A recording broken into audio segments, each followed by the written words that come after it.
There's The Weeknd's relationship with a certain white powder. What's Portugal the Man's review of American politics? And how a disregard for human life might have inspired a Phil Collins hit. All of this on today's most amazing top 10 list. Coming in at number 10, we have I Can't Feel My Face, The Weeknd. Big shout out to The Weeknd for being one of the biggest artists to come out of Canada. He was even in that movie with Adam Sandler, Uncut Gems. That dude is blowing up. And his song I Can't Feel My Face was a huge hit. At first everyone thought the song was about a guy who was madly in love with some lady. He's saying things like I can't feel my face when I'm with you, and everyone thought, oh, that's so cute, he's smiling all the time because he likes her so much. And then he also says, I know she'll be the death of me, but at least we're both numb. And people thought, oh, that sounds a little morbid, but it's also kind of cute in a razzing your partner kind of way. And then people started to put the pieces together as to what will make your face numb and also lead to your death, and they're like, oh, the song's about cocaine. That's what the song is about, yeah. Yeah, once everyone got to the bottom of this song, it wasn't so sweet anymore. And the evidence of this song being about The Weeknd's love for cocaine is backed up by the many other songs where he references cocaine. The dude really loves cocaine.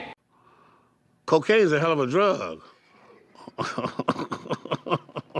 In our number 9 spot today, we have Pumped Up Kicks by Foster the People. Pumped Up Kicks rose to fame in 2011 as a catchy indie pop tune, but it hides a pretty gruesome message. The song was originally released online as a free download and helped the band gain a multi-record deal with Columbia Records. The songwriter Mark Foster wanted the lyrics to reflect the thoughts of an extremely troubled and homicidal teen. Mark saw a trend in the rising mental illness rates among teens and wanted to bring awareness to the issue. Music is definitely a super smart way to try and get through to teens and young adults, and the song did just that as it spent 8 consecutive weeks at number 3 on the Billboard Hot 100 chart. Although it's easy to get lost in the upbeat melody of the music, when you listen to the lyrics you really get the true message of the song. And guys, don't forget to hit that like button, it helps us out a lot.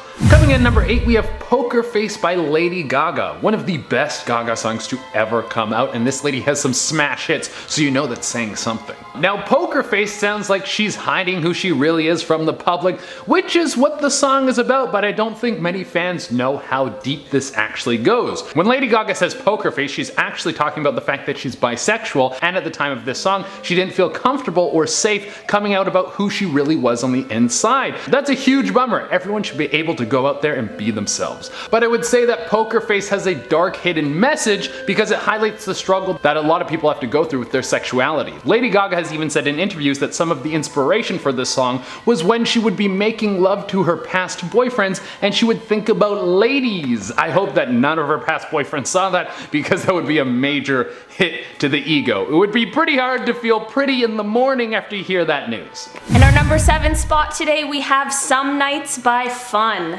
This absolute banger came to us in 2012 and quickly became a favorite go-to song on a night out. But what is the song really saying? Some Nights is about the band's creative struggle in their quest for success. It's the eternal fight about staying true to your original vision as opposed to selling out in order to get your music heard by more people. A lot of the lyrics reflect the story of wanting to be someone else for the night, which really shows the band's wrestle to figure out what the best course of action for them is. I think the band did an amazing job at figuring out a way to stay true to themselves while also releasing a song that hit number 3 on the chart for 6 weeks. Coming in at number 6, we have If You Seek Amy, Britney Spears. Some people watching this video are too young to remember what it was like growing up in the tidal wave of fame that was Britney Spears. She was an absolute legend. It was smash hit after smash hit. Everyone thought she was a rocket, and every last thing she did was in the news. Not to mention her music was everywhere and formed a generation. There was more Britney Spears played at grade school dances than hot dogs devoured by Joey Chestnut in his lifetime. The 2020 men's division of the Nathan's Famous Hot Dog Eating Contest. It's been something else to get this off the ground, and I hope that MLE's been able to help our peers. Well, if you say the title of this song slowly, what does it sound like?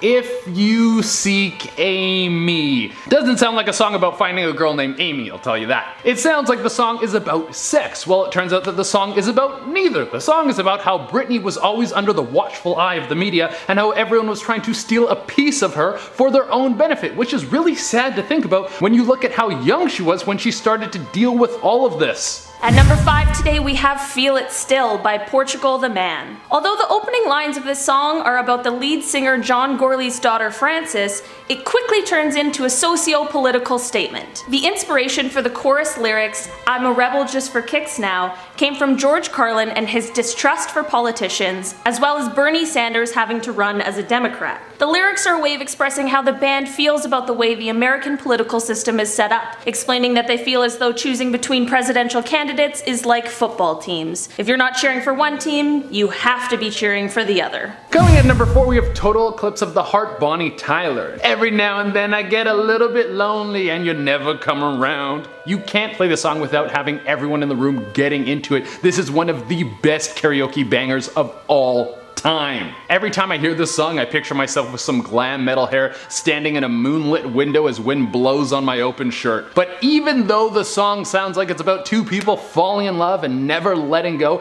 it has a little bit of a dark twist. The song's composer said that the original title was supposed to be called Vampire's Love because it's about two vampires falling in love in darkness, about how the power of love can push through everything, even when it seems like there's no hope, which isn't a metaphorical meaning of darkness like in most of the other points on this list, but a literal meaning of darkness. The song is literally about vampires being in the dark and making out. I added the making out part, but they're in love, so they're probably doing some smooching. Number 3 today we have Chandelier by Sia. Whether you know this song for Sia's huge vocals, the catchy chorus, or the gorgeous music video that features the amazing Maddie Ziegler from Dance Moms, ambitious, raw.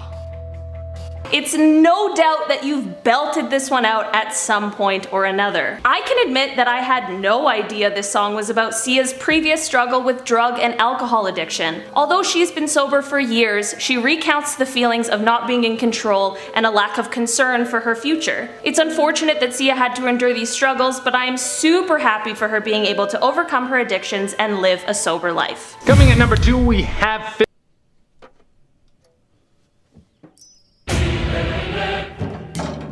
Phil Collins, In the Air Tonight. This song has one of the most famous drum solos of all time. People loved it. The build-up is huge. The song recently went viral because there's a younger generation who has never heard the song and they're just finding out how fire it is. Well, for a long time, people thought that the song was about Phil Collins seeing someone drowning in a pool and another person just walking by and not helping them. That's already super dark. Well, it turns out that there's a little extra layer of emotional trauma added to this song. Apparently, the song is actually about Mr. Collins' divorce from his wife and how much anger and hatred he felt at the time. My God, this whole point has been an emotional roller coaster. And at number 1 today we have Love Song by Sara Bareilles. At a first listen, this song sounds like an anti-love song. With a catchy chorus and bright melody, it seems as though this song is Sarah's confident exit from an old relationship. But this song is actually a message to her record label. At the time of recording, Sarah's record label was pressuring her to write certain kinds of music with other songwriters.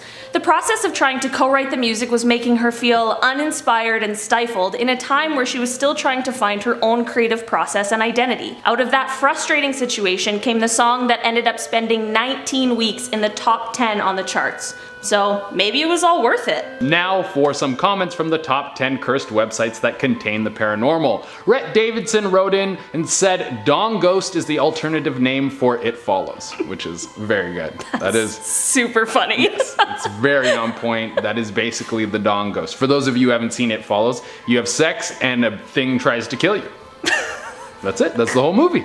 I spoiled it. Oops. Giselle Betters wrote in and said, I'm definitely looking up these websites. No one can stop the pain. Well, I mean, good luck. I'm worried. Yeah, I don't know. You'd let us know how that goes for you. Ethan Reyes wrote in and said, I love these videos. Who else watches Most Amazing Top 10 every day? That's so sweet. Ethan. I love it. Aw. Aileen wrote in and said, nope, sorry, never thought about it. Don't care when I'm gonna die. What an attitude. I love that attitude. That's amazing. Doesn't care at all. Lives his life the way he wants. Alright guys, that has been our list. Thank you all so much for tuning in. As always, I would love it if you could like, comment, subscribe, and hit the little notification bell. Until next time, I've been your host, Jade Arena. I've been Olivia Kozlowski. And we'll see you next time. Bye. What's Portugal's and how a disregard for you should say that. Okay. Oh, I'm number 10. Okay. Are we doing the same thing? Yeah, stick around for the First sentence. First sentence. Yeah. Insert Rick James cocaine's a drug. Oh yeah! Dude, editors, if you can get a Rick James going, cocaine's a hell of a drug, that would be great. That's a good call. But I would say that Poker Face has a... Oh, do we have to wait for that? Yeah. Use clip 1? That's a good slip in there. Well, if every now and then I get a little bit lonely, you never... Wait, let me do that again. And then a little clip from 3 minutes and 18 seconds to 3 minutes and 23 seconds. A little clip. A little clip. It's just a little clip.